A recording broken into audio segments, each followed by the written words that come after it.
Alright, well, hello viewers and welcome back to the last Federation. So anyhow, we were here for a little bit, and I think we left off when we were still inside the tutorial, or at least portions of the tutorial, and we've made some ground, or we broke some ground with the burlests here. So we gained a slight bonus to their what's it called, their influence, or our influence with them.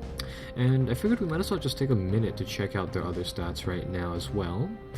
So this one right here actually represents I think we'll just go from left to right here. The second stat, that 1.8, represents how compatible that planet is with them, and evidently this planet is decently compatible with them, so that's good.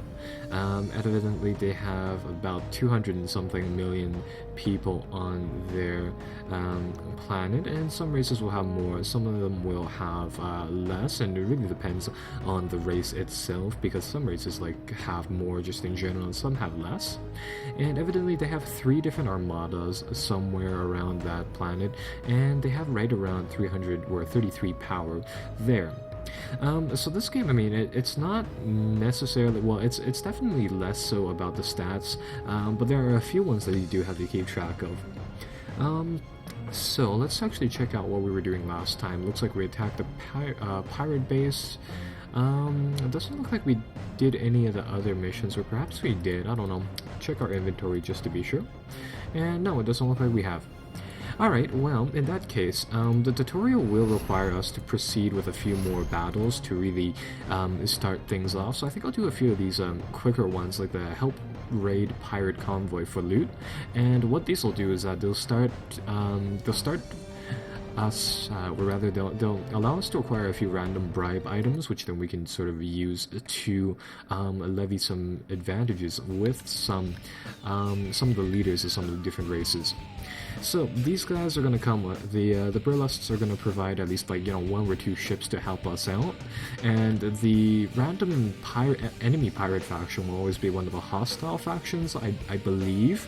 So we're going up against the Actulians again. They have 2 freighters here in a little support vehicle.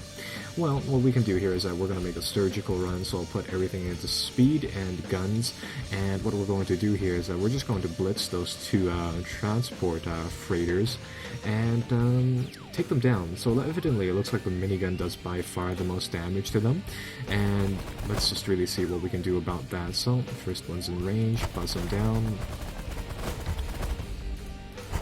continue to buzz them down.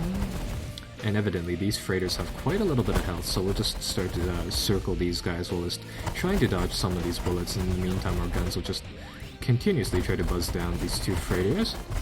And these missions are fairly fast. I mean, they're sort of meant to be to be these fairly replayable ones where you can just sort of finish them real fast, and if you need to, you could actually grind a few items for them. So yeah, it looks like we've unlocked some special abilities, and these are abilities that I think we've already talked about. No, we haven't talked about them. Never mind. These special abilities are certain abilities that our ships can use. We have a limited amount of them represented by the little ammunition portion of them here. And what these abilities will do is I will sacrifice 1 turn and whatever momentum our ship has, so whatever our speed really is, and with them we will be able to just sort of use that ability. And these are potentially game-changing little things that are very, very helpful in huge or difficult battles, so this will be fairly useful. And furthermore, this will unlock the customization features, which will allow us to customize the different weapons on our ship. So with that sort of said, I mean, let's get this mission, or rather let's get this going. And yeah, this will also unlock the black market in the solar system, which will allow us to buy certain ship upgrades and in general certain useful things, and it'll also be a decent location to sell some of the objects, such as prisoners as slaves, and it'll be just kind of useful like that. So, let's go. Let's finish this battle, and again, this will give us a little bit of credits. Evidently, this one doesn't give us very much by only increasing that by 3, but it'll give us 1 bribe item, and it'll increase the time in-game time by 0.2 solar months. I believe there's 20 actual in-game like solar months per single year, and I think the game scales up until like the year number 90 or something, so it's quite long. Alright, so evidently the black market is over here. It sort of spawns inside different locations, depending on the game, and we are still over here. Well, we can take a look at ship customization now. So let's take a look at that. We can customize the ship in terms of weapons and armament, and we can also customize it on those abilities as well. So we have the prototype executor ship, which is the one that the game automatically starts off with in all of the quick start battle or all of the quick start scenarios, and this is because this one is the most neutral ship. There are quite a few other ones available, namely if you pick a different race inside the advanced game start menu, it'll start you off with a different one. There's no real, better one or worse one, it's more so just what the specialization is, and we have 3 weapons on ours. It doesn't look like we have any more weapon systems, but I estimate that we will have different, some different abilities that we can use here. So, the game starts you out with like 4 abilities in different sections. It looks like we have a Signal Jammer for our offensive ability, and these will allow us to just sort of disable all tracking weapons from either side for about 15 turns. So that'll be fairly interesting, and it'll also apply to new weapons that enter during those 15 turns, so that's very interesting too. We have the anti-swarm laser, which will shoot all small enemy ships, and yeah, pretty much that, and it'll deal a small amount of damage. In addition to that, we also have disable enemy gravity systems and stunner. Disable enemy gravity systems is it stops all of those gravity lance style weapons, and it's pretty useful if you're fighting a lot of smaller ships having that, I suppose. But I'm actually going to use the stunner one, which will disable all small to medium ships near our capital ship for about 10 turns. This one I found to be actually a little bit buggy, but I find it one of the most useful starter things that you have, so I think I'll put it on.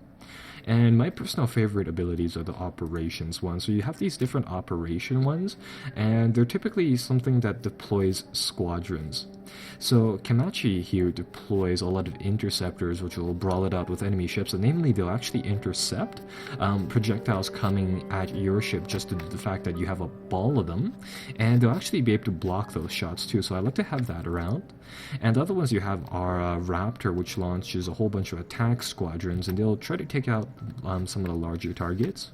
Haven't seen Sharpshooter or Wolf before. It looks like Sharpshooter launches a lot of escort ships, not necessarily fighters, that just sort of stay around and they try to deal DPS for you.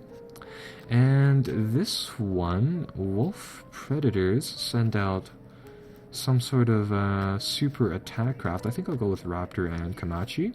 And once these are actually used up, the abilities in reserve will actually replace them. So it's not too big of a deal if we just sort of keep them here. And here we have a few other. We have some special abilities. We have Afterburner, Divert Power to Shields, Emergency Shield Repairs, and Transfer Power. Evidently Transfer Power and Divert Power to Shields were Emergency Shield Repairs, and Divert and Transfer Power. These will exchange either shield or hull strength to bring up shields and give us an attack bonus respectively. And Afterburner here is the one that I typically use, and obviously it just makes our ship a little bit faster for a few turns. And Divert Power to Shields will just automatically recharge our shield power, so it's fairly useful like that.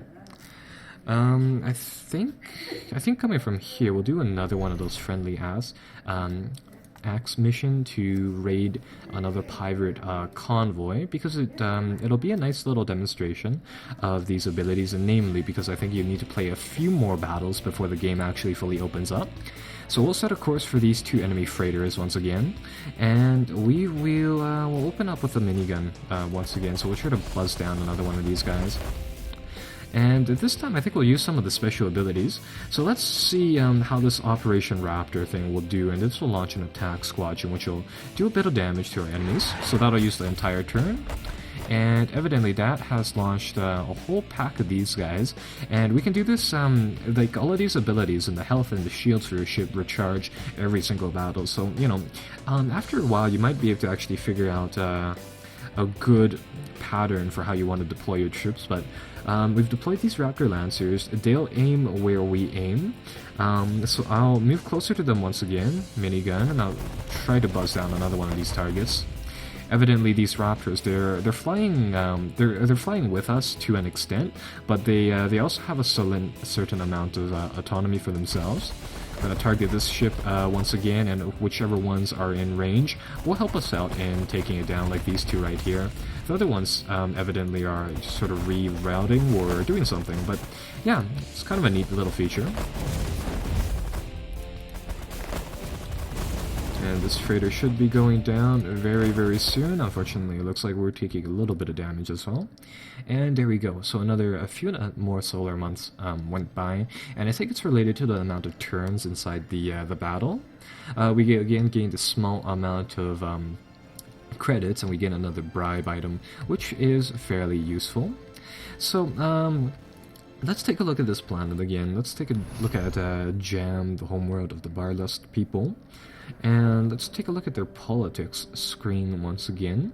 So we'll take a look at what what they're saying right now. So they like us right now. They like us right now.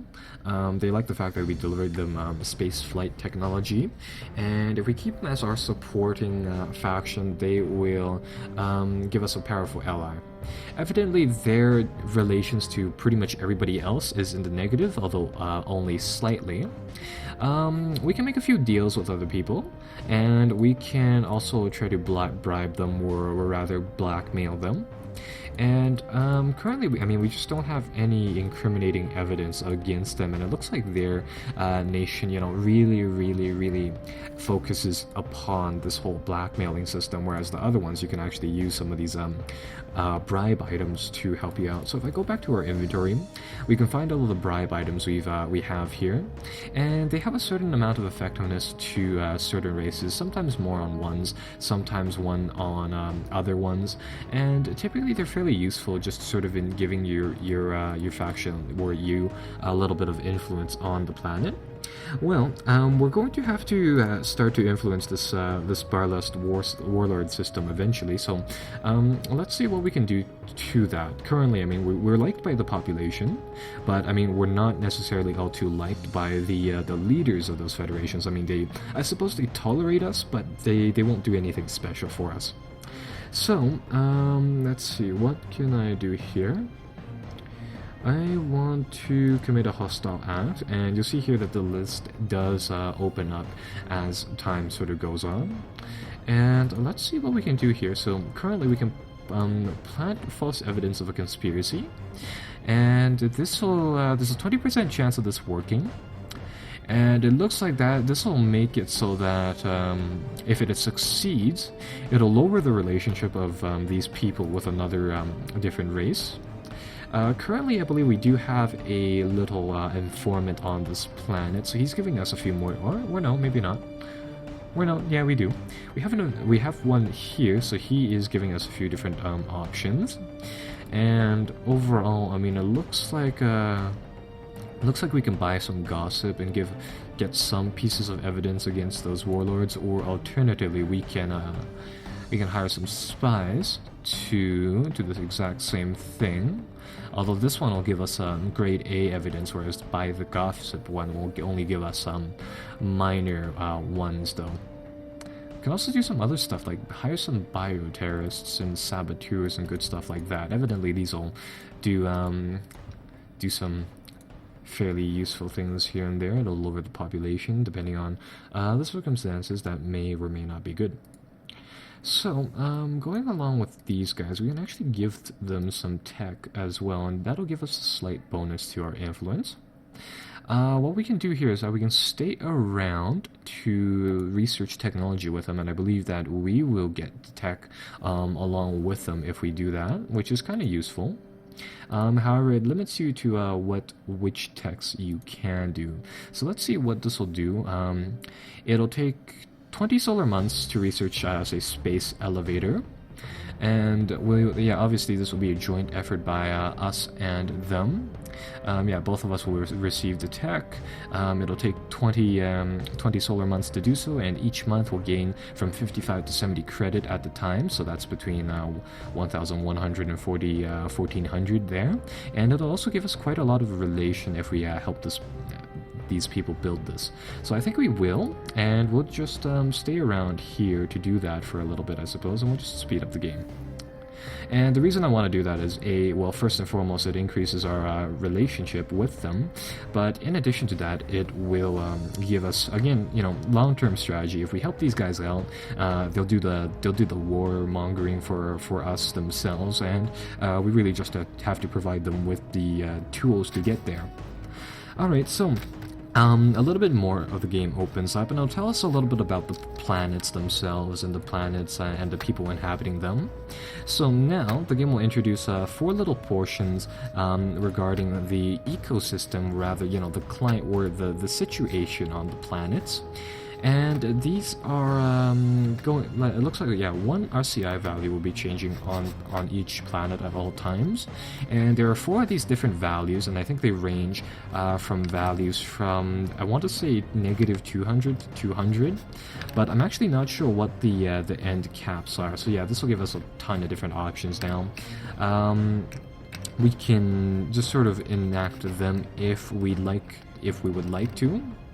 And evidently our research technology thing has finished, netted us that money, and we got the tech for it too. So, if we click on these warlords again, I believe we can make a few deals with them. And let's see what we can do now. So evidently we can help them build, accelerate warship mobilization, we can invest in infrastructure. And what these things do is that they'll increase or decrease some of the 4 different elements here. So these are economic, medical, environmental, and public order things. Inside this game, it's actually not necessarily all too good to max these stats out. It's more so making a climate that is profitable for us, and what I mean by that is the economy, we want these guys to help us out in the fights, so we want them to have a good economy. In terms of medical and, say, environmental, we might just want to keep these 2 in moderate quantities, or perhaps even, medical in moderate and environmental in, slightly bad, so that they'll offer us missions to help them out on environmental, and they'll be training just slightly enough troops to maintain their active forces. And likewise, same thing with public order, we might want to keep it at a level where we occasionally help them out, and yeah, pretty much just that. So, going here, what else can we do? I'm just going to take a quick check. Evidently, these people over here, the people at Bell, the Ondor. Oh, I didn't mean to go there. It evidently looks like this society of utopian robots will be sort of spacefaring in 7 minutes, and I think that is the most earliest one. So that is rather interesting. Back inside this planet, I really, really, really want to start to grab some influence, but evidently the Burlesque people, they're a little more difficult to sort of deal with rather than the other ones. There we go, we can bribe them with some of the objects here. And like I said, these ones will have different effectiveness depending on how they work. So, let's see, the prime warlord on this planet is Runmech, so we'll talk with him and we'll try to bribe him with a few of these items. And evidently, these items increase leverage by quite a little bit. Inside my previous game, I went to the people, I think the blue people over here, the Evox, so they were incredibly hard to bribe. So evidently it's a little bit difficult, evidently it's a little bit easier here, so we'll go back to Runmech. You'll see here that certain items are a little more effective depending on the race than other ones, like this vacation home. These people don't really care about it, but the Peltians evidently seem to like this item a little bit more. We'll just use this. We'll just use these items to really just give ourselves some leverage, and we'll just use all of the ones that are above 50%, I suppose. So that'll give us some leverage here, and later on it'll probably be better to space out leverage with the primary warlord and probably one secondary one. And let's see what type of deals can we make with him. Evidently it's still mostly just blackmail and stuff like that. Though, what would this one do? Blackmail, put in a word with your boss. You lose a slight bit of influence with